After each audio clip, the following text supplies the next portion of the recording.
The wind at 300 feet above the San Agustin Plains does not just blow, it scours. It carries a fine grit of silica and dried sagebrush that gets into everything. The threads of a stainless steel bolt, the seams of a weather-sealed jacket, and the corners of your eyes. I wiped the lens of my safety glasses with a microfiber cloth, checking for scratches. When you are suspended in a basket crane hanging off the focal boom of a radio telescope, vision is the only redundancy that matters. I was working on the K-band receiver feed, a cylinder of gold-plated aluminum chilled to 15 Kelvin, trying to diagnose a helium leak in the secondary compressor line. My name is Elias Thorm. Before the static took the world, I was a senior RF engineer for the observatory. My job was simple on paper. Keep the signal-to-noise ratio low and the cryogenics running. In practice, it meant spending 12 hours a day strapped into a fall arrest harness, wrestling with pressurized gas lines while the desert wind tried to peel me off the structure like a sticker. I checked the pressure gauge on the manifold. It read 280 psi. Low. It should have been 350. I adjusted my grip on the flare nut wrench. You do not muscle a fitting on a cryogenic line. You persuade it. If you strip the threads up here, there is no popping down to the hardware store. You order a custom part from a machine shop in Germany and wait 6 weeks while the project manager breathes down your neck. I applied steady, geometric pressure, feeling the brass nut turn a quarter degree at a time. Below me, the dish stretched out like a vast, white concrete ocean frozen in a wave. 100 meters of perforated aluminum panels, painted a blinding white to reflect the New Mexico sun.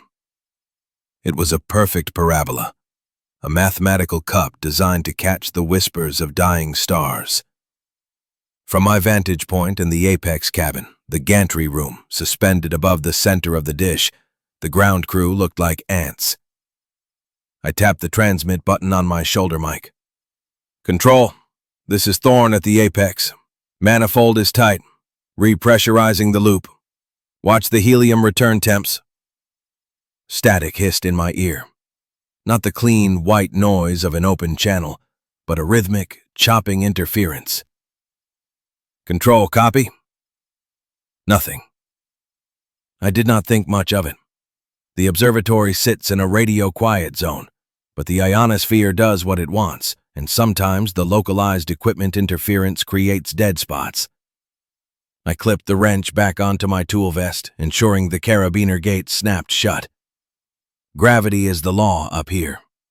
If I dropped that wrench, it would fall 300 feet, punch a hole through a panel worth $20,000, and possibly kill a rigger on the azimuth track. I swung the basket back toward the catwalk grating of the apex room.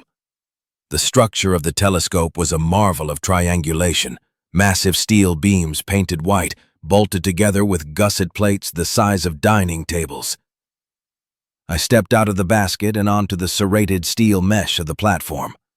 The wind sang through the lattice, a low-frequency hum that vibrated through the soles of my Red Wing boots.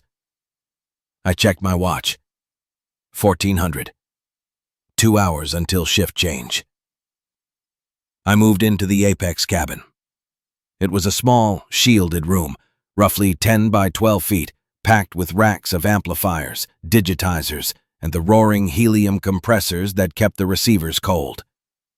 The air inside was warm, smelling of ozone, hot electronics, and industrial lubricant. I pulled off my gloves and sat at the field terminal, pulling up the telemetry diagnostics.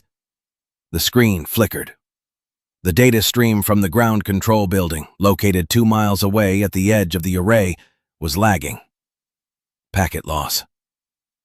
Strange, I muttered. I typed in a command to ping the central server. Request timed out. I stood up and walked to the small, thick window that faced south, toward the control center and the access road. The glass was reinforced with wire mesh, designed to withstand hail and bird strikes. I squinted against the glare. Usually, at this time of day, you'd see the heat shimmer off the asphalt of Highway 60 and the dust trails of the shift-change vans. Today, the road was empty. But further east, toward the town of Magdalena, a dark smudge stained the horizon.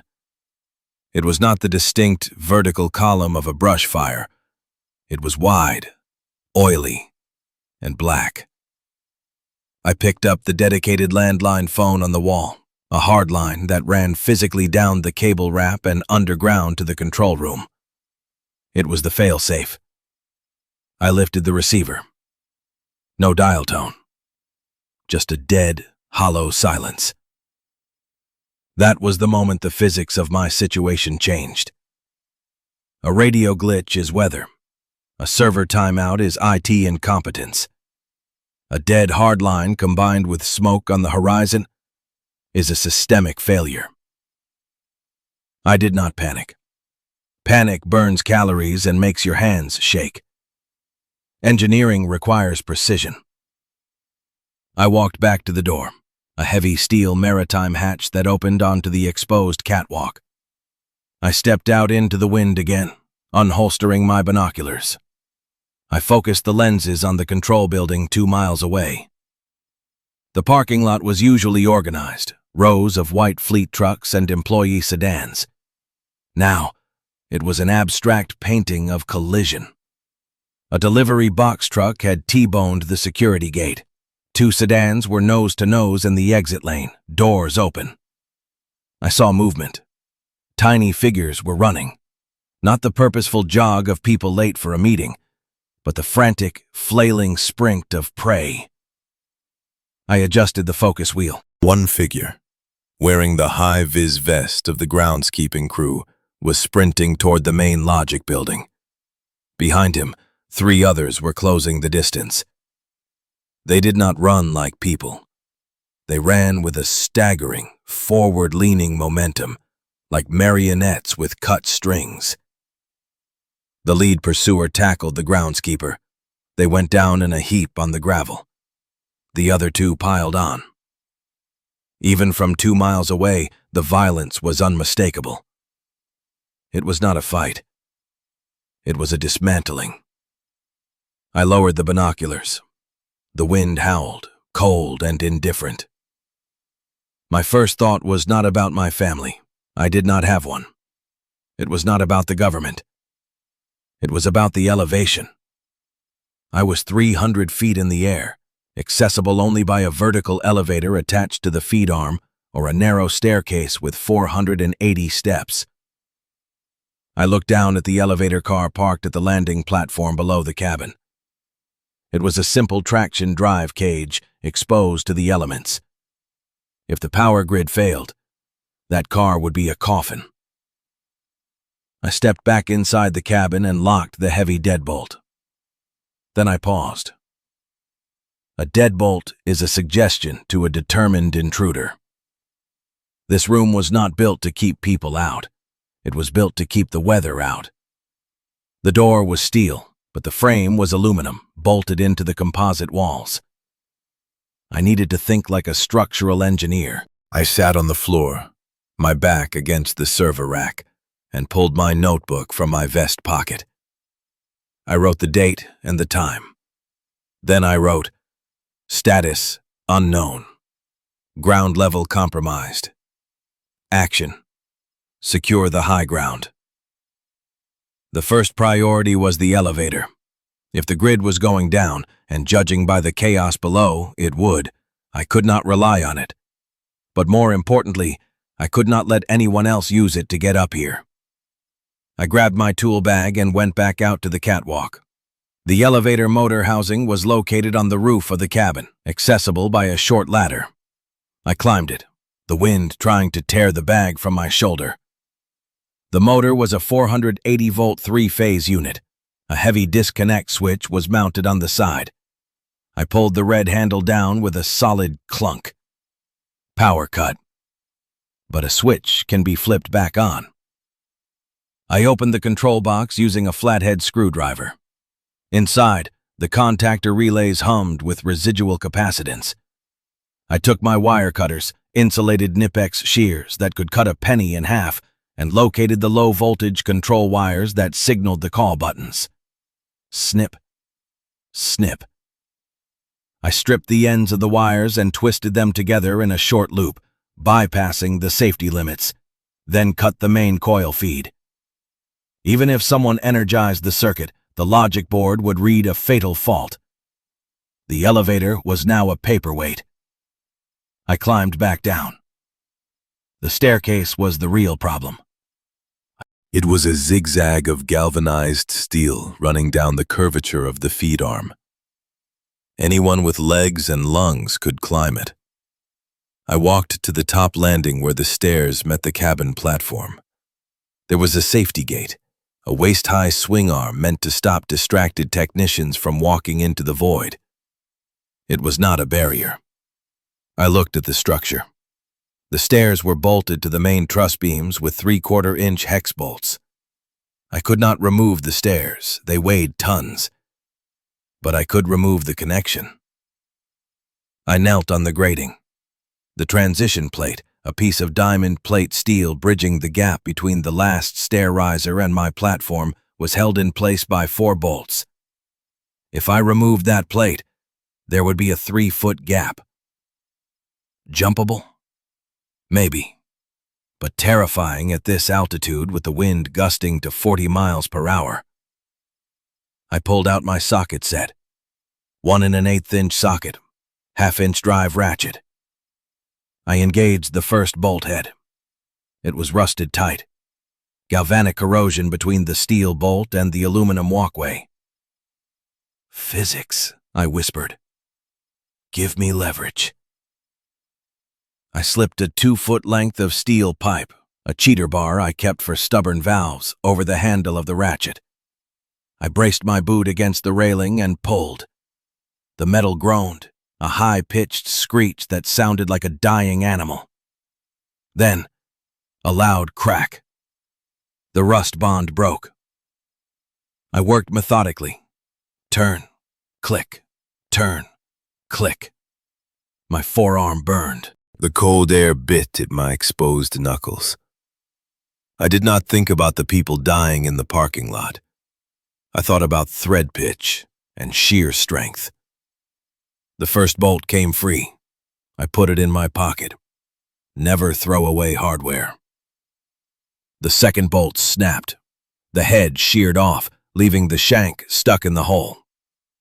Fine. It still would not hold the plate down. By the time I got the third and fourth bolts out, the sun was dipping below the Datil Mountains. The sky turned a bruised purple. The temperature plummeted. Desert air holds no heat. As soon as the photon source is gone, the thermal energy radiates straight into space. I lifted the diamond plate. It was heavy, maybe 50 pounds. I dragged it into the cabin. Now, between the top step and my door, there was a gap of open air, looking straight down into the white bowl of the dish. I retreated into the cabin and closed the steel hatch. This time, I looked at the locking mechanism closely. It was a standard industrial latch, operated by a handle on both sides.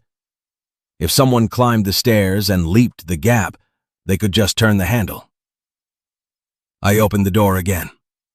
I took the external handle in my hand. It was held onto the shaft by a small roll pin. I took a punch tool and a hammer from my bag. Tap, tap, tap.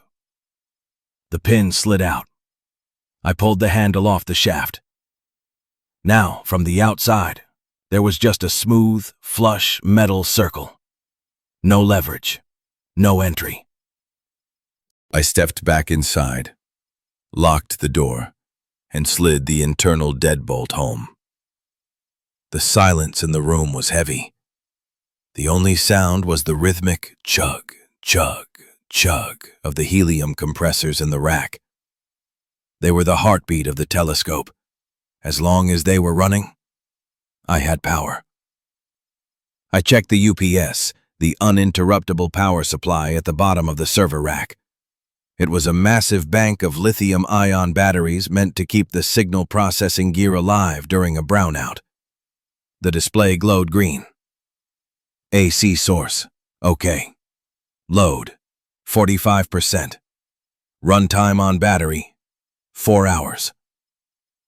If the grid died, I had 4 hours of noise. Then, silence. I was thirsty. My mouth tasted like copper and dust. I realized I had not drunk water since lunch. I looked around the cabin. This was not a survival shelter, it was a workspace. There was a mini fridge in the corner, usually stocked with sodas and water for the maintenance crews. I opened it. 3 bottles of water, 2 cans of Coke, a half-eaten sandwich wrapped in foil, probably Mike's from the Tuesday shift, a jar of jalapenos. That was it. I closed the fridge gently to preserve the cold seal. I moved to the window again. Darkness had claimed the plain. But the darkness was not total. To the east, the glow of Socorro was wrong. Usually it was a grid of amber streetlights. Now, it was flickering. Patches of intense orange light, fires, pulsed against the clouds. And the headlights. A stream of white and red on the highway. Miles away, moving fast, then stopping. Then the power went out. It did not flicker. It just vanished. The amber glow of the distant town cut out instantly, leaving only the erratic fires. In the cabin, the overhead fluorescent lights died. The sudden darkness was absolute. A second later, the UPS kicked in. A loud click from the relay, followed by the rising whine of the inverter fans. The server lights blinked, staying green. But the heavy mechanical sounds, the chugging compressors, died. The UPS did not support the high-voltage cooling loop. It only powered the brains, not the heart. The silence that followed was terrifying. For years, I had worked in this room accompanied by the constant mechanical vibration of the pumps. Now, there was just the wind whistling past the external lattice and the high-pitched whine of the computer fans. I switched on my headlamp. The beam cut a cone through the dusty air. I checked the temperature gauge on the rack. The ambient temperature in the room was 68 degrees Fahrenheit. Outside, it was already dropping past 40 degrees Fahrenheit. Without the massive heat output of the compressors, this aluminum box would become a freezer within hours. I needed to conserve the UPS battery. I did not need the servers running. I needed the heat, but the servers were efficient. They directed heat out through the rear exhaust. If the battery died, I lost my only source of light, charging, and potential signaling. I knelt by the rack and began a controlled shutdown of the signal processors. I typed the commands into the terminal. Unmount, dev, SDA1.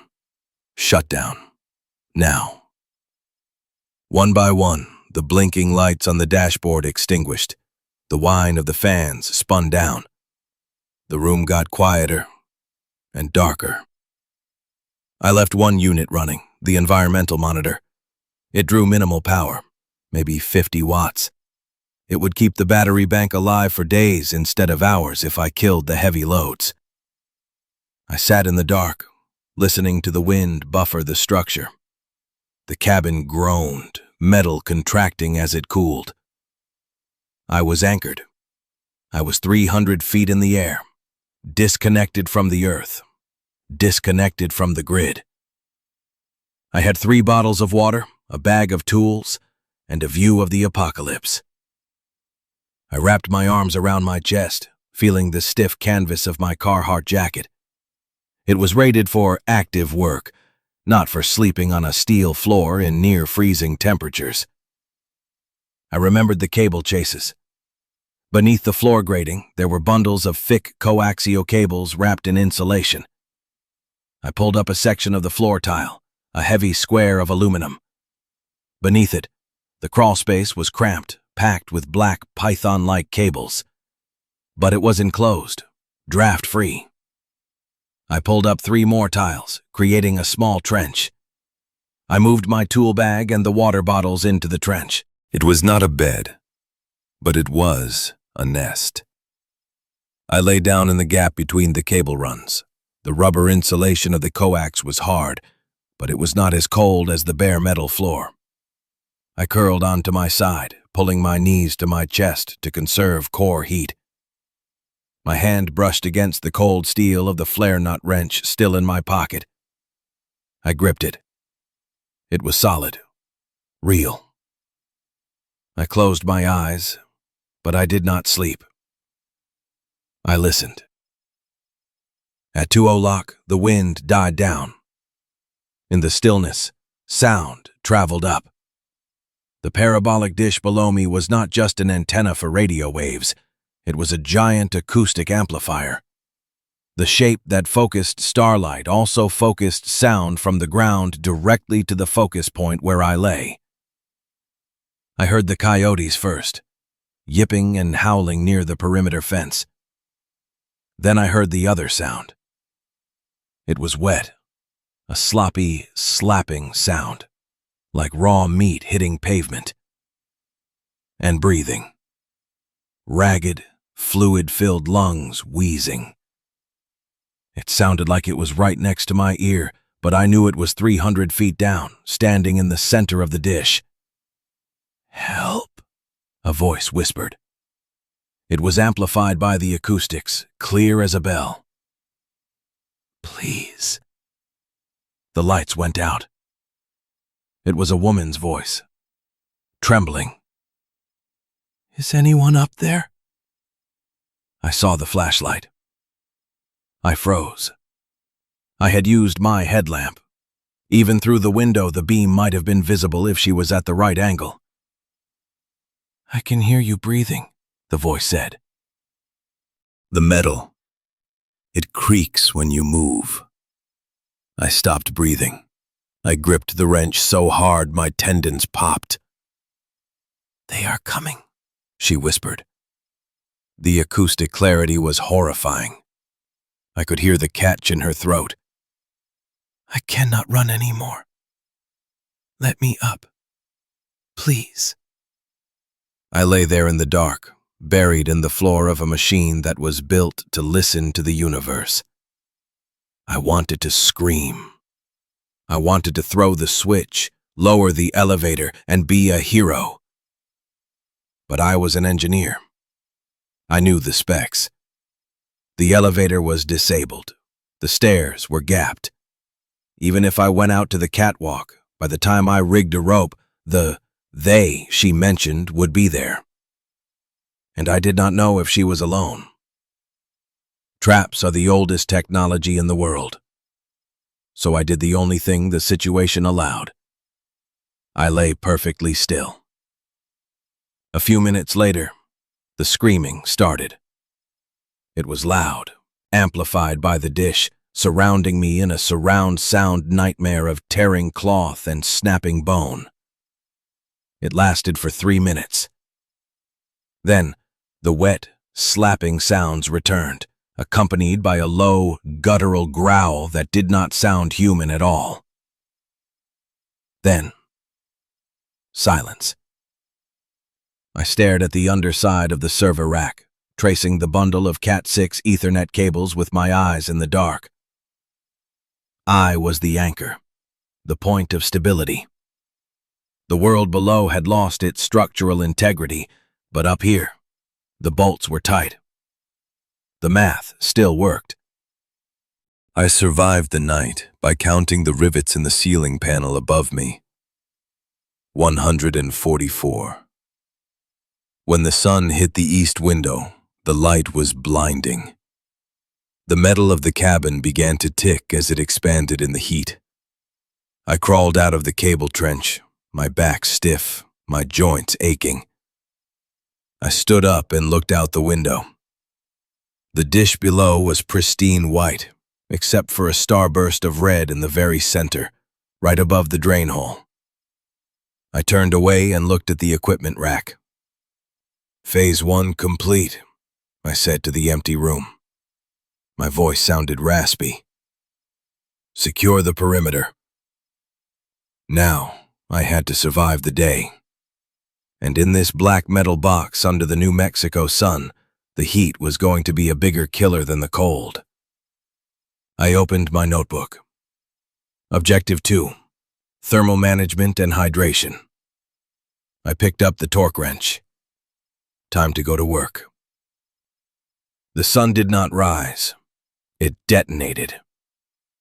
At this altitude, the atmosphere is thin. There is less particulate matter to scatter the light, less humidity to buffer the thermal transfer. When the dawn broke over the Magdalena Mountains, the photon stream hit the aluminum skin of the apex cabin like a hammer strike. I woke up in the cable trench with my tongue stuck to the roof of my mouth. The air in the room was already changing. The residual cold of the night was evaporating, replaced by a radiant heat that I could feel pressing against the backs of my eyelids. I checked my watch. The hands showed 0800. I had slept for 4 hours. I sat up, my spine cracking like dry kindling. The headache was immediate, a dull, rhythmic throb behind the eyes that signaled the first stage of dehydration. I reached for one of the 3 water bottles I had placed in the trench. I cracked the seal, took a measured sip, holding the liquid in my mouth to wet the mucous membranes before swallowing, and then screwed the cap back on tight. 2.5 bottles left. At a sedentary survival rate in an arid environment, that was 36 hours of life. Maybe 48 if I did not move much. But I had to move. I climbed out of the trench and looked at the rack temperature gauge. 82 degrees Fahrenheit. It had climbed 14 degrees in 60 minutes.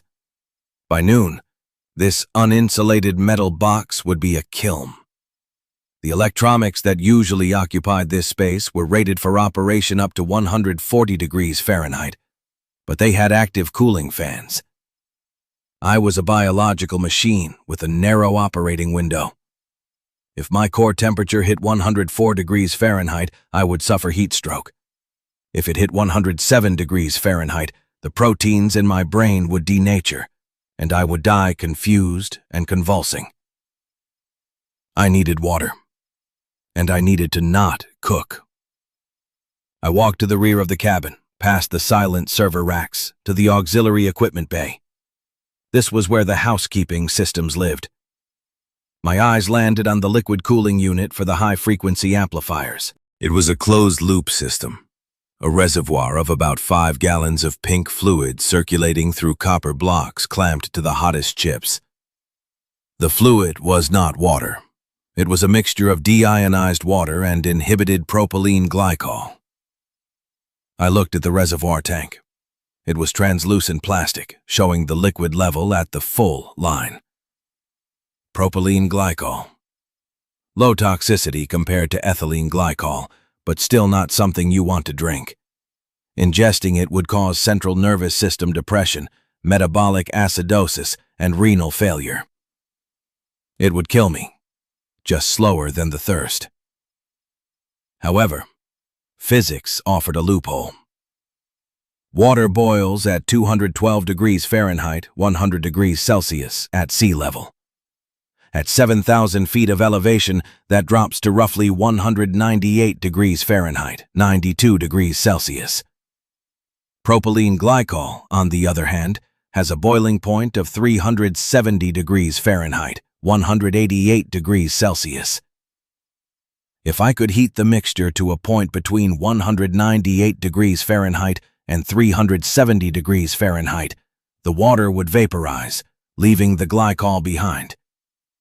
If I could catch that vapor and condense it, I would have distilled pure water. I looked out the window at the blinding white dish below. I did not have fire. I did not have electricity for a heating element.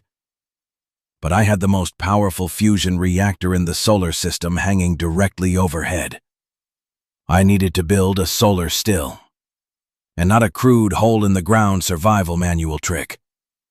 I needed an industrial-grade evaporation system, and I had to build it before the sun moved past its zenith. The fabrication began with demolition. I needed raw materials. I turned to the server rack closest to the door, Rack 3, which held the backup data archive. It was non-essential. I pulled my multi-tool from my belt. The Leatherman Wave is a good tool, but for dismantling a grand worth of steel chassis, I needed torque. I grabbed the 3/8" drive ratchet and a T25 Torx bit from my bag. I started stripping the side panels. They were powder-coated steel, roughly 2 feet by 4 feet. Good for structural elements, bad for heat transfer. I needed aluminum. I moved to the power supply units at the bottom of the rack. These were massive, heavy bricks capable of converting 480-volt AC into stable 12-volt DC. I yanked one out, its connector pins scraping against the backplane. I set it on the floor and began to dissect it. The casing was held together by small Phillips screws. I spun them out rapidly, dropping them into the magnetic parts tray of my tool bag. I pulled the cover off. Inside was a treasure trove of thermal engineering. Massive extruded aluminum heat sinks, anodized black to maximize radiative emissivity. They were finned, designed to pull heat away from MOSFETs and diodes. "Perfect," I whispered. I spent the next hour gutting 3 power supplies until I had 4 large, black aluminum heat sinks. These would be my boiler plates. Their black color would absorb solar radiation, and the aluminum would transfer that heat rapidly to the fluid. Next, I needed a glazing material, something to let light in but trap the heat, creating a greenhouse effect to push the temperature up. I looked around the room. No glass other than the window. No clear plastic sheeting. Then I saw the anti-static floor mats. No, opaque. The document protectors and the safety binder? Too thin. My eyes drifted to the lighting fixtures overhead. They were industrial fluorescent troughs covered by prismatic acrylic diffusers. I dragged a chair over, climbed up, and unlatched the plastic cover of the nearest light. It was 4 feet long, made of clear, rigid acrylic with a textured side to scatter light. If I flipped it smooth side up, it would work. I harvested 2 of them. Now, the condenser. I needed a cool surface for the steam to hit and turn back into liquid. I went to the wall-mounted air conditioning unit, the backup split system that was currently dead. I popped the front cover off. Inside was the evaporator coil, a serpentine loop of copper tubing with aluminum fins. I took my Knipex cutters. The copper was soft. I cut the U-bends on one side of the coil, effectively turning the loop into a series of long, straight copper tubes. I pulled them out, sliding them through the fin stack. I had about 6 feet of 1/4-inch copper pipe. I carried my scrap pile out to the catwalk. The heat outside was physical. It struck me like a solid object. The wind had died down, leaving the air still and scorching. The metal grating of the catwalk burned through the soles of my boots. I chose a spot on the south side of the railing, angling my workspace to face the sun. Step 1. The boiler. I took one of the server side panels, the steel sheet, and bent the edges up using a pair of vice grip pliers. I worked methodically, clamping the pliers, bending the steel 90 degrees, moving 2 inches, clamping again. My forearms burned with the effort. I was folding the steel into a shallow rectangular pan, about 2 inches deep. I checked the corners. They were open, leaky. I went back inside and found the tube of RTV silicone sealant in the maintenance locker. We used it for weather sealing cable penetrations. It was rated for high temperatures. I ran a thick bead of the gray paste into the corners of my steel pan, smoothing it with a gloved finger. I placed the black aluminum heat sinks inside the steel pan, flat side down. They filled most of the space. I used the silicone to glue them to the bottom of the steel pan. The thermal contact would not be perfect, but the black fins facing up would act as a trap for the sunlight, heating the fluid that would surround them. Step 2. The chamber. I needed to seal the pan. I took the acrylic light diffusers. They were too long. I scored them with the file on my Leatherman, running the metal edge back and forth until a deep groove formed, then snapped the plastic over the railing. It broke with a loud crack. I used the RTV silicone to glue the acrylic sheets over the top of the steel pan. I left a small gap at the top edge for filling and a gap at the bottom edge for the vapor to exit. Step 3. The condenser loop. This was the critical part. The vapor needed to leave the hot box and hit something cool. I took the copper tubing I had salvaged. I bent it carefully around my knee, forming a gentle spiral. Copper work hardened as you bend it. If you go too fast, it kinks or snaps. I moved slow, feeling the metal yield. I inserted one end of the copper coil into the bottom gap of my boiler box, sealing the connection with a massive glob of silicone and then wrapping it with duct tape I found in the tool bag. The rest of the coil needed to be shaded.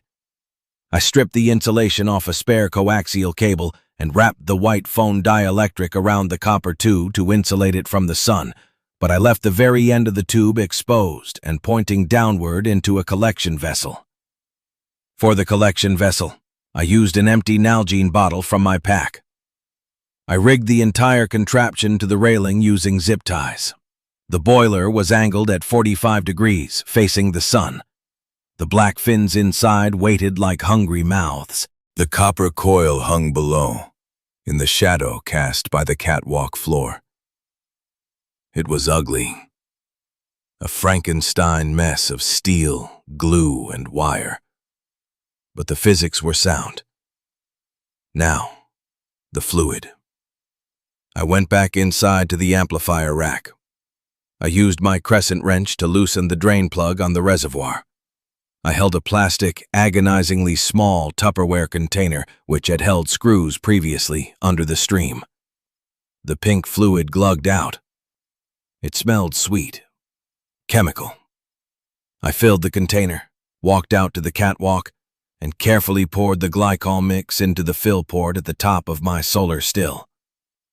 I repeated this 6 times until the black fins inside the box were submerged in pink sludge. I sealed the fill port with a piece of duct tape. Then, I sat down in the shadow of the cabin to wait. Engineering is 10% inspiration, 20% perspiration, and 70% waiting for thermal equilibrium. The temperature on the catwalk was climbing past 100 degrees Fahrenheit. My mouth was dry as dust. I watched the box. 10 minutes. Nothing. 20 minutes. Condensation began to form on the inside of the acrylic. Mist. This was the first hurdle. The liquid was heating up. The black fins were absorbing the solar energy, transferring it to the glycol mix. 30 minutes. The droplets on the acrylic grew larger. They ran down the plastic, not into the exit tube, but back into the soup. Damn, I croaked. I had made the angle too shallow. The surface tension of the water was fighting gravity. I stood up, dizzy. I grabbed the zip ties holding the top of the frame. I cinched them tighter, increasing the angle of the box to nearly 60 degrees. 40 minutes. The droplets were racing now. They slid down the plastic, hit the bottom sill, and flowed into the copper tube. I put my ear near the copper coil. I heard a faint hiss drip. I watched the end of the tube hanging over the Nalgene bottle. A single, clear drop formed at the lip of the copper. It hung there for a second, trembling in the wind, catching the light. It did not look pink. It looked like diamonds. It fell. Plink. I let out a breath I did not know I was holding. A second drop. Then a third. It was not a stream. It was an agonizingly slow cadence. Drip, drip, drip. But it was working. The boiler was separating the volatile water from the heavy glycol. I retreated inside the cabin. The interior was now 95 degrees Fahrenheit. I stripped off my Carhartt jacket, my flannel shirt, down to my undershirt. I opened the floor tiles to the cable trench again. The air coming up from the crawl space was cooler, maybe 75 degrees Fahrenheit. The massive steel structure of the telescope acted as a heat sink, pulling some warmth away from the shadowed areas. I lay down on the cables, setting a timer on my watch for 1 hour. When the alarm beeped, I forced myself up. I felt heavy, lethargic. Heat exhaustion was creeping in. I went out to the catwalk. The Nalgene bottle had about an inch of water in the bottom, maybe 3 ounces. I unscrewed the bottle. The liquid was warm. I sniffed it. It smelled like nothing. Or maybe faint rubber from the silicone, but no sweet, chemical smell of glycol. I took a tiny sip. It tasted flat, metallic, and warm. But it did not burn. It was water. I drank the 3 ounces. It was not enough to quench the thirst, but it was enough to tell my kidneys that help was on the way. I refilled the boiler with more pink sludge from the reservoir. The residue in the bottom of the tray was getting thicker, a dark syrup of concentrated glycol. Eventually, I would have to scrape it out. I spent the rest of the afternoon in a cycle. Hide in the cable trench, check the still, refill, drink. By sunset, I had harvested about 16 ounces of water. It was a net negative against my sweat loss, but it slowed the dying process. As the sun dipped below the horizon, the temperature plummeted again. The boiler stopped producing. I disconnected the Nalgene and capped it. Now came the second phase of the system: thermal retention. The cabin had baked all day, but now it would bleed that heat into the night. I needed to trap what warmth I could in my sleeping area. I looked at the server racks I had stripped. I still had the foam packing material from the bottom of the spare parts locker, blocks of white polyethylene foam. I dragged the foam blocks into the cable trench. I lined the steel walls of the crawlspace with them. It was not perfect insulation, but it created a thermal break between me and the conductive steel. I took the anti-static bags, silver, reflective mylar, that held the spare circuit boards. I taped them together to form a crude blanket. The reflective surface would bounce my body heat back at me. I crawled into my insulated hole. The wind was picking up outside, whistling through the gaps I had not sealed. I took a sip from my scavenged water. It tasted of copper and victory. I was an engineer. I had turned poison into life and garbage into a shield. But as I lay there, waiting for sleep, I heard the sound again. Clang. It came from below. Not the dish this time. It was the sharp, distinct ring of metal on metal. It was the sound of a boot hitting the first rung of the access ladder on the feed arm. I froze. The stairs were gapped. The elevator was dead. But the ladder, the maintenance ladder, ran up the side of the structural leg. It was a vertical climb of 300 feet, a nightmare for anyone without a harness. Clang. Another step. It was not the wind. Someone was climbing, and they were climbing slowly, rhythmically. I reached for the torque wrench. My systems were working. I had water. I had shelter. But I had forgotten one variable in my equation. Rats can climb. I rolled onto my stomach, peering through the grate in the floor, down into the dark abyss of the structure. I could not see the ladder from here, but I could feel the vibration in the steel. Clang! They were coming up. The physics of a vertical ladder are unforgiving. To climb 300 feet straight up requires a specific caloric output and a rhythmic coordination of muscle groups. You lift your body weight, say 180 pounds, 12 inches at a time. 300 rungs. That's 54,000 foot-pounds of work, assuming zero efficiency loss. For a human being, it is an exhausting, lung-burning marathon. You stop at the rest landings. You clip your safety lanyard to the cable. You wipe the sweat from your eyes and curse the engineer who designed the focal structure. The thing climbing the leg of Antenna 14 was not stopping. I lay on the floor of the apex cabin, my ear pressed against the cold aluminum diamond plate. The vibration transferred through the structural steel. A dull, rhythmic thud, ring, was traveling up the massive support leg and into the cabin floor. It was steady, mechanical. It did not pause for breath. I rolled onto my knees and checked the time. 2:15. The temperature in the cabin had dropped to 38 degrees Fahrenheit. Outside, it was below freezing. The wind had shifted, coming from the north now, whistling through the dish's perforations with a sound like a jet engine idling. I grabbed my heavy flashlight, a mag light modified with an LED drop-in, and the 24-inch pry bar I kept in the tool chest. The maintenance ladder did not lead to the stairs I had disabled.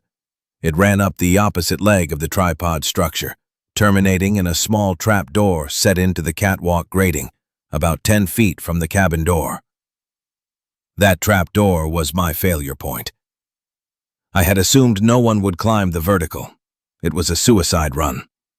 But assumptions get people killed in this industry. I unlocked the cabin door. The cold air rushed in, heavy and sharp. I stepped out onto the catwalk. The wind hit me instantly, cutting through my thermal layers. I moved to the trapdoor. It was a standard 24 by 24-inch steel grate, hinged on one side. It lay flush with the floor. I shone my light on the latch mechanism. It was a gravity latch, a simple steel tongue that dropped into a slot. No padlock. We never locked it because, legally, it was an emergency egress route. If the elevator died and the stairs collapsed, this was the way down. I knelt by the grate. Thud, ring. Thud, ring. The sound was louder here. I could feel it in my kneecaps. The climber was close, maybe 50 feet down. I grabbed the handle of the trapdoor and lifted it an inch. The hinges squealed. I let it drop. Clang. The climbing rhythm stopped instantly. Silence. I held my breath. The wind buffeted the structure, rocking the entire 70-ton assembly a fraction of a degree. I waited for a shout, a plea for help, "Do not shoot!" Nothing. Then the rhythm restarted. Faster. Clang, clang, clang, clang. It was not a cautious ascent anymore. It was a sprint. I looked around the catwalk. I needed mass. I needed to turn that trap door into a wall. The apex room was surrounded by the railing, the HVAC units, and the cryo lines. Nothing loose. Everything was bolted down to withstand 100 miles per hour winds. Think, I hissed, my breath pluming in the red beam of my headlamp. The helium compressor lines. They ran along the floor of the catwalk, insulated in thick black rubber, entering the cabin through a bulkhead.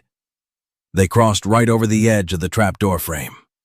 They were rigid, stainless steel flex lines under the rubber.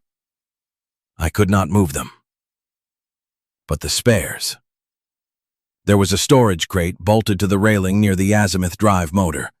It held the spare counterweights for the focus mechanism, heavy lead blocks dipped in rubber used to balance the sub-reflector. I scrambled to the crate. The latches were frozen. I jammed the tip of my pry bar under the clasp and leaned into it. The metal snapped. I threw the lid back. Inside were 6 weights, each 40 pounds, rectangular bricks of dense, dead mass. I grabbed the first one. The cold sucked the heat right through my gloves. I lugged it over to the trapdoor. Clang, clang. The vibration was violent now. I could hear the scrabbling sound of hands slapping metal. Also, a wet, rasping noise, like a heavy smoker trying to sprint up a hill. I slammed the lead weight down on top of the grate, directly over the corner opposite the hinges. I ran back for the second. The climber hit the landing platform just below the trapdoor. I heard the safety cage rattle as a body slammed into it. They did not stop to unclip. They did not pause. I dropped the second weight, 80 pounds of lead sealing the door. A hand struck the underside of the grate. It was not a knock. It was an upward strike, powerful and uncoordinated. The grate jumped half an inch, lifting the 80 pounds of lead before slamming back down. I stumbled back, raising the pry bar. "Back down!" I yelled. "You are trespassing on a federal facility! Climb down!" The answer was a shriek. It was not a human scream. It was the sound of vocal cords being pushed past their tearing point. High, jagged, and wet. It pierced the wind, echoing off the parabolic dish below us and focusing right onto the platform. The trapdoor bucked again. The lead weights shifted. This was not a person. A person feels pain. A person calculates effort.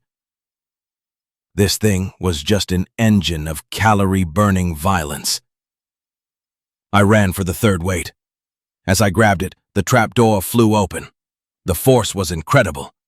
The climber had leg-pressed the hatch from the ladder rungs below, launching the 80 pounds of lead into the air. One brick skittered across the grating and went over the edge, falling into the dark.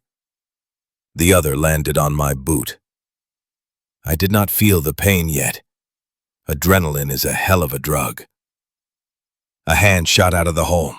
It was gray. The skin was pulled tight over the knuckles, translucent and waxy. The fingernails were gone, worn down to bloody stumps from clawing at steel and concrete. It grabbed the edge of the catwalk grating. I swung the pry bar. I did not aim for the head. The head is a small, moving target. I aimed for the mechanics, the fingers. The steel bar connected with a sickening crunch. Bones shattered. The hand should have let go. The autonomic response to that level of trauma is to recoil. It did not. The grip tightened. The knuckles turned white. The thing pulled itself up. A face rose above the level of the grating. It was a young man, maybe 20, or it had been.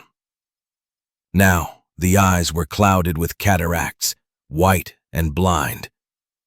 The mouth was a ruin of torn lips and exposed teeth. It hissed, locking onto my heat signature or my sound. He scrambled halfway out of the hole. He was wearing the tattered remains of a gas station uniform. His name tag said Gary. "Gary, get down," I whispered, terrified. He lunged. I stepped back, but my boot, the one crushed by the lead weight, did not respond fast enough. I slipped on the icy grating. Gary scrambled over the lip of the hatch, his movements jerky and spasmodic. He was fast. Much faster than a human should be on a freezing night. He hit my legs, knocking me backward. We fell onto the steel mesh. I could see the void beneath us through the holes. 300 feet of nothing. He was on top of me instantly. He smelled of rot and old copper. His teeth snapped inches from my throat.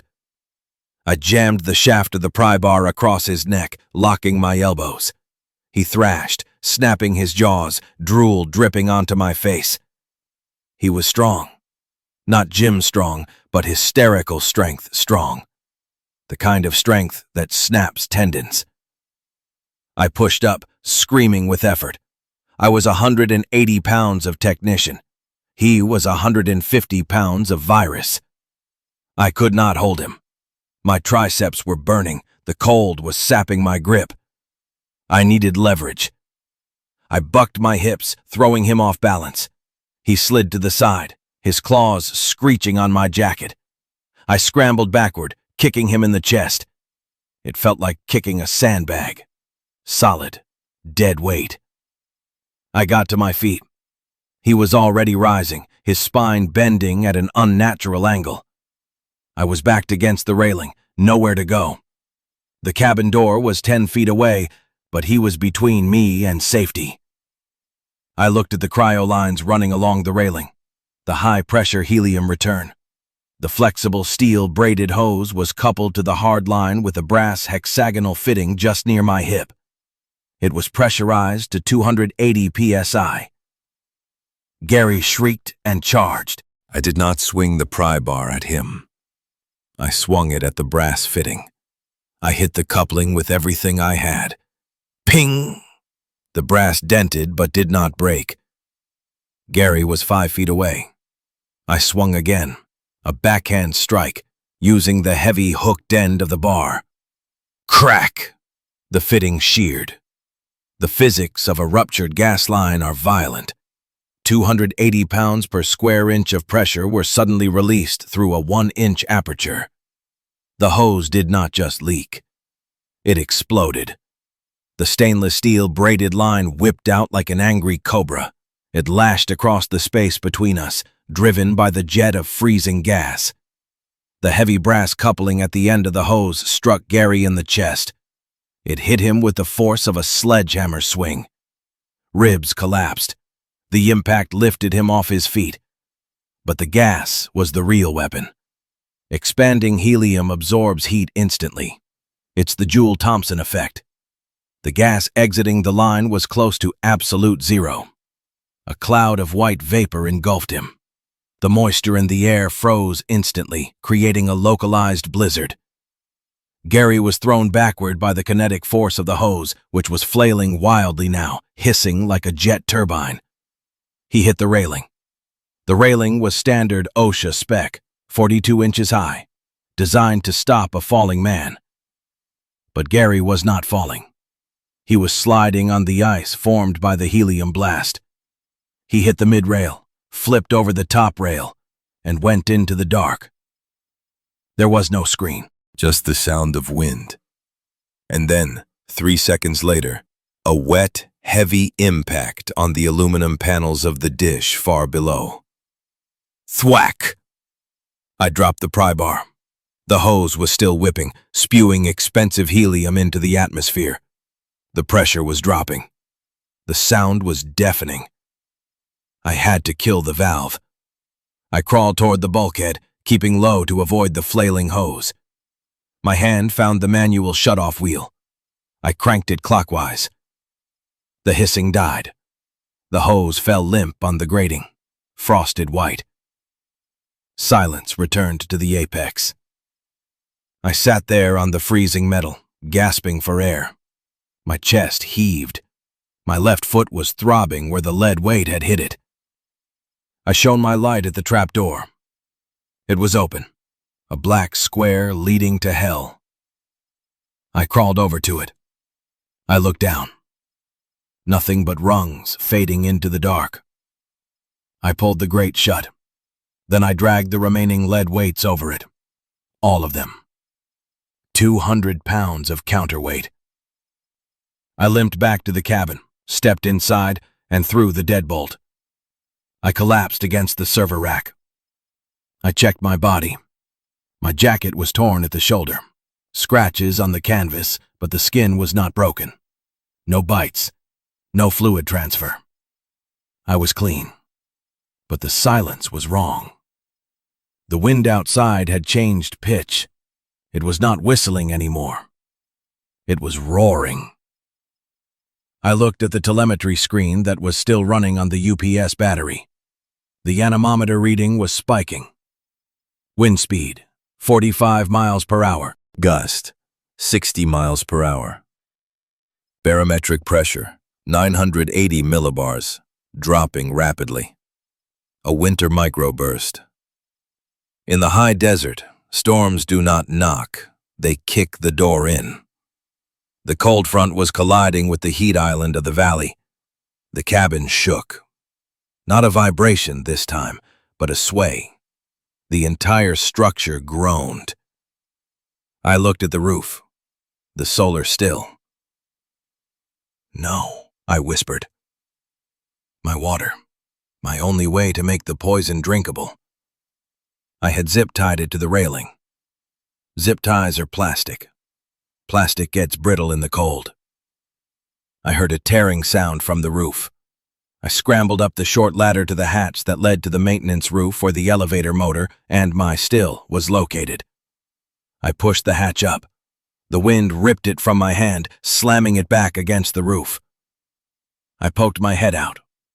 The storm was here. Snow was not falling. It was being fired horizontally like birdshot. I shone my light at the railing.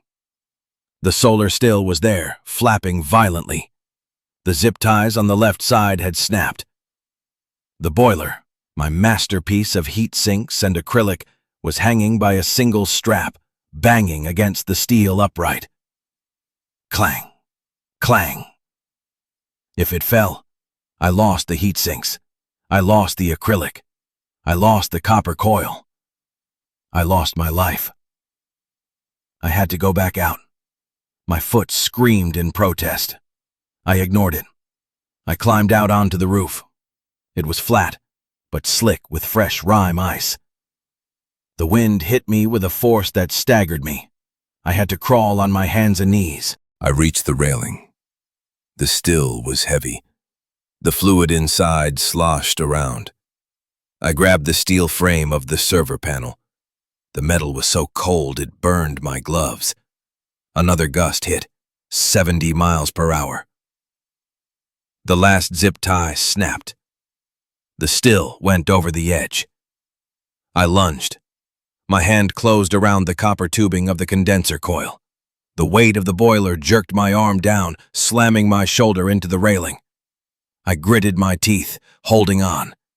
The copper dug into my palm through the leather glove. I was holding 40 pounds of metal and fluid over a 300-foot drop in a blizzard, anchored only by my knees on an icy roof. "Pull," I grunted.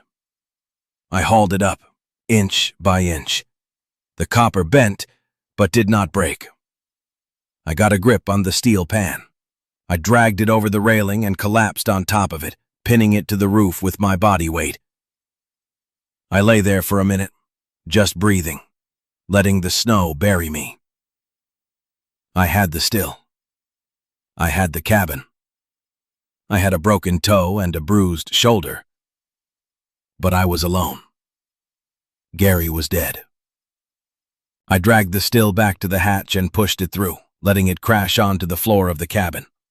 I followed it down and latched the roof hatch. Inside, the temperature was 30 degrees Fahrenheit. I curled up in the cable trench, wrapping the mylar sheets around me.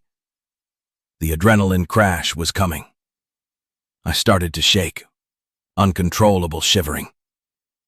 I reached for my water bottle, the one I had filled yesterday. I took a sip. It was almost frozen.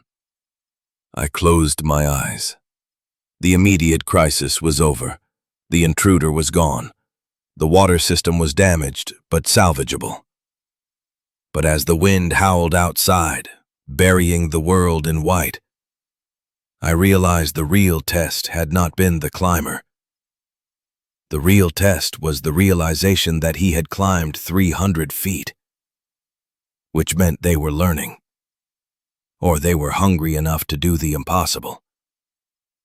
And if one could do it, a swarm could do it.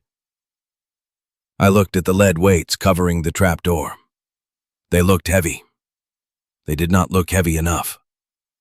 I needed to weld. I looked at the battery bank.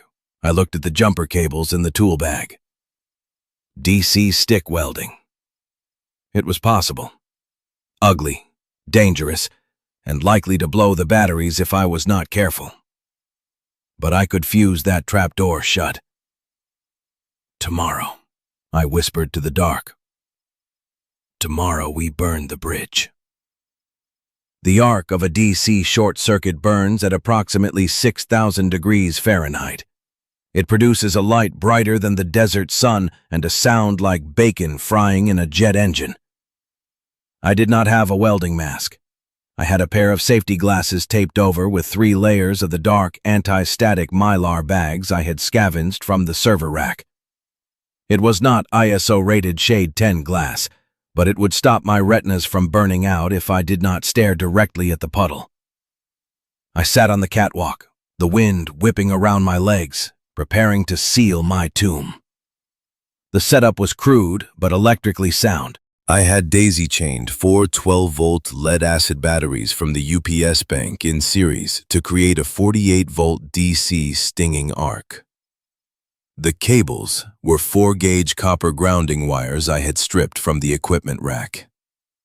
The electrode was a 1/8-inch steel rod I had salvaged from the handle of the broken bucket. I was not welding in the traditional sense. I did not have flux to shield the weld pool from oxidation, which meant the steel would be porous and brittle. But I was not building a pressure vessel. I was building a psychological barrier. I clamped the ground wire to the frame of the trapdoor. I wrapped the positive lead around my makeshift electrode holder, a pair of insulated vice grips. Cover, I whispered to myself. I turned my head away, squeezed my eyes shut behind the mylar, and tapped the rod against the seam where the trapdoor grate met the steel walkway. Zzz, crack! The ozone smell hit me instantly, sharp, metallic, like a thunderstorm trapped in a jar. The heat radiated against my cheek. I held the rod there, counting to 3, letting the massive amperage flow through the steel, melting the 2 surfaces into a single, ugly blob of fused metal. I pulled back. The rod stuck for a second before snapping free. I checked the work. A glob of gray, pitted metal bridged the gap. It was ugly. It looked like chewed gum painted silver, but it was fused. I moved 2 inches to the right and repeated the process. Strike, burn, hold, release. It took me 4 hours to stitch the perimeter of the trapdoor. I drained 2 of the batteries down to critical voltage, risking deep cycle damage, but I did not care. When the last spark died, the trapdoor was no longer a door. It was part of the floor. I disconnected the cables, coiled the copper, and sat back against the railing. My face felt sunburnt from the UV radiation of the arc. My eyes felt gritty, like I had sand under the lids. Arc eye. Mild but irritating. I looked down through the grating. The ladder was still there, leading down into the dark. But now, nothing could come up. And I could never go down. I was the master of the apex. I was also a prisoner. The timeline of survival is not linear. It shifts from the acute terror of the event to the chronic, grinding agony of logistics. Days 4 through 10 were defined by the biological imperative of water. I rebuilt the solar still. This time I did not rely on zip ties. I drilled holes through the steel railing using the hand crank on my multi-tool, a tedious, blistering process, and bolted the frame in place using the hardware from the server racks. I sealed the seams with the last of the RTV silicone. The system settled into a rhythm. Fill the boiler with glycol in the morning. Angle it to the sun. Wait. Harvest the distillate at dusk. It produced about 24 ounces of water a day, just enough to keep my kidneys functioning, but not enough to stop the headaches. My urine turned a dark, rusty amber. My skin lost its elasticity. If I pinched the back of my hand, the skin stayed tented for 5 seconds. But the water was manageable. The calories were the math problem I could not solve. I had eaten the sandwich on day 1. I had eaten the jar of jalapenos on day 3, drinking the brine for the salt. By day 7, I was scraping the solidified sugar crust from the bottom of a Coke can I found in the trash bin. Hunger is not a pain in the stomach. It is a coldness in the marrow. It makes your thoughts slow. It makes your temper brittle. I found myself staring at a bolt on the wall for 20 minutes, trying to remember the name of the thread pitch, weeping silently when I could not recall if it was UNC or UNF. I needed protein. I looked out the window. The dish below was a white bowl. Nothing lived there. But above, the VLA is a bird magnet. Hawks, ravens, and swallows use the structure as a perch to scan the desert floor for rodents. I watched a red-tailed hawk land on the lightning rod at the very peak of the apex cabin. It sat there, arrogant and full of blood, preening its feathers. I did not have a gun. I did not have a bow. I had wire. I spent day 8 designing the snare. I used the solid core copper ground wire from the coaxial cables. It was stiff enough to hold a shape, but soft enough to tighten. I formed a simple noose, 6 inches in diameter. The trigger mechanism was the problem. I needed the bird to step into the loop or put its head through it. I needed bait. I had nothing edible, but birds are curious. Specifically, corvids, ravens, and crows are attracted to shiny objects. I took a CD-ROM from the server archive, Red Hat Linux installed disk 1, and shattered it. I took a glittering shard of the polycarbonate disk and tied it to the center of the loop, suspended by a thin strand of fiber optic filament. It spun in the wind, flashing like a beacon. I climbed up to the roof of the cabin.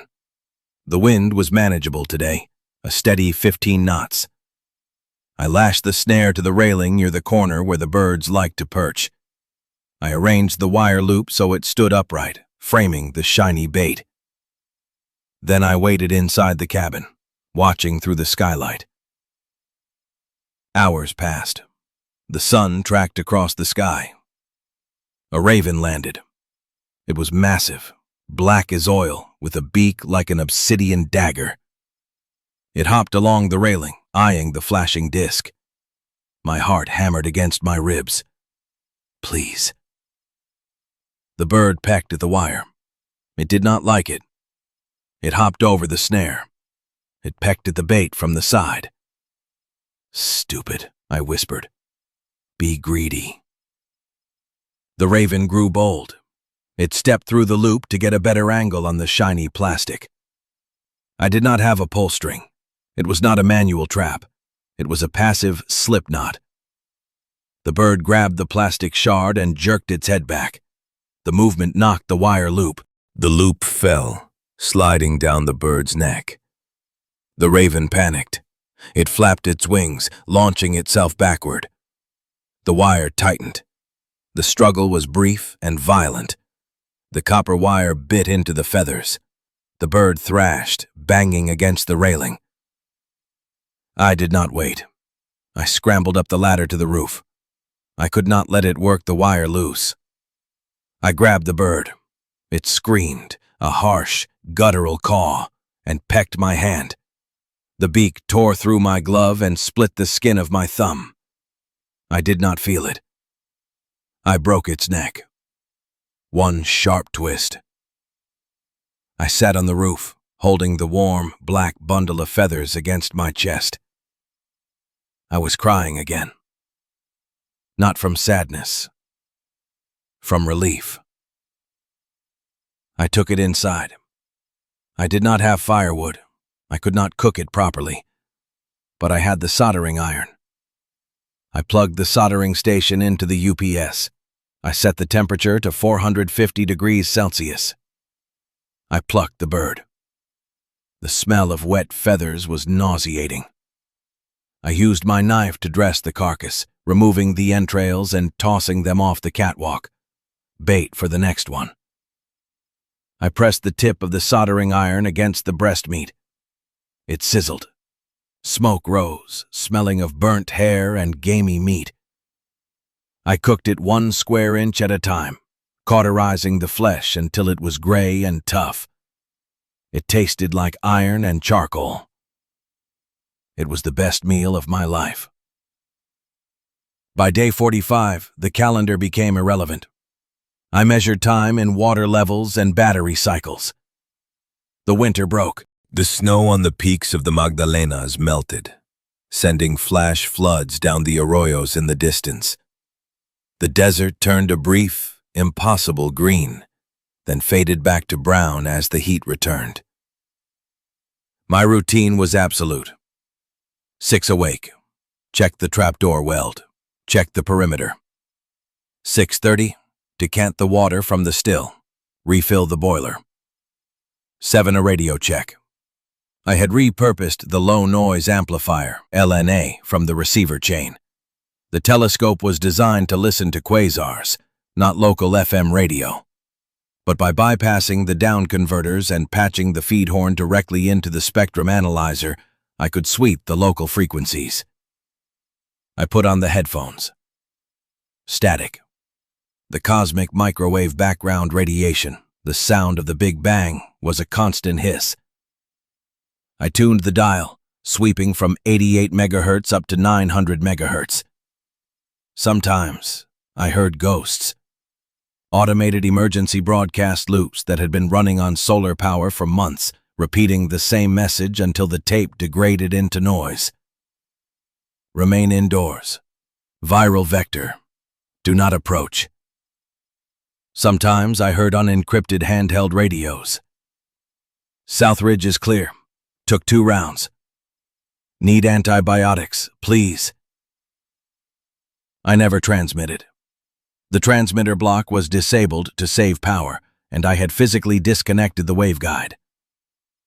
I was a ghost. To transmit was to reveal my location. To reveal my location was to invite the climbers.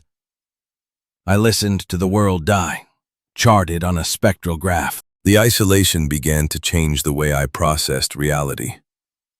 The silence was not empty. It was heavy. It had mass. I started talking to the machine. Manifold pressure is stable, I told the silent compressor.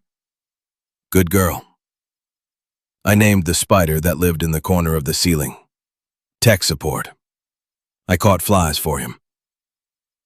Ticket number 405, I'd whisper, placing a stunned housefly in his web. Priority 1. I realized I was losing the ability to distinguish between the internal monologue and the external voice. I would catch myself having arguments about thermal dynamics with an empty chair. To combat the drift, I started the maintenance logs. I took the remaining logbooks and began to document everything. Not just the survival stats, but the structure. Bolt 44A on the azimuth track shows 2 millimeters of rust scaling. Wind shear has loosened the cladding on the west face. I walked the catwalk with my torque wrench. I tightened bolts that did not need tightening. I polished the glass of the sensor window. I swept the grating until the steel shone. I was not surviving anymore. I was working. The job was the anchor. If I stopped being the engineer, I would just be a starving animal in a box. The seasons turned. The sun angle shifted, forcing me to recalibrate the solar still's geometry. I lost weight. My belt ran out of holes, so I drilled new ones. I looked at my reflection in the dark window one night. A bearded stranger looked back. His eyes were too bright. His skin was leather brown and tight against the skull. He looked like a monk of the Order of the Parabola. On day 180, the power failed. The UPS batteries finally died. The chemistry inside the cells degraded to the point where they could no longer hold a charge. The green light on the server rack went out. The spectrum analyzer screen went black. The hum of the inverter stopped. The silence was total. I sat in the dark. Without the UPS, I had no soldering iron. I had no instruments. I had no radio. I had the sun. I had the wind. I had the water still. I panicked for 10 minutes. I hyperventilated, clawing at the rack, trying to bypass the cells, trying to wring one more volt out of the lead. Then I stopped. I walked to the window. The moon was full, illuminating the dish below. It was beautiful.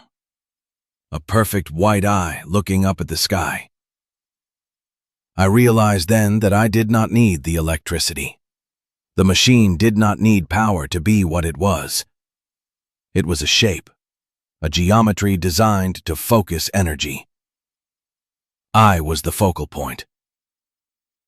I sat on the floor, wrapped in my mylar blankets. I was not waiting for rescue. Rescue assumes that there is a society to return to. From my vantage point, 300 feet in the air, I could see the truth. The fires in the cities had burned out. The headlights on the highways had stopped moving months ago. The entropy had leveled off. The chaos was over. Now there was just the silence. I was the keeper of the silence. I stood up and walked to the wall where I had scratched my calendar into the paint. I picked up the screwdriver. Day 181. I went out to the catwalk. The wind was cold, smelling of sage and dry earth. I checked the snare. Empty. I checked the still. The boiler needed cleaning. The glycol sludge was getting too thick. Maintenance required, I said aloud. My voice was steady. I picked up the scraper and went to work. The world below belonged to the dead. The sky belonged to the birds. But the tower was mine. And as long as the bolts held, and the water dripped, and the wind blew, I would keep the station. I tightened my grip on the scraper. Work to be done.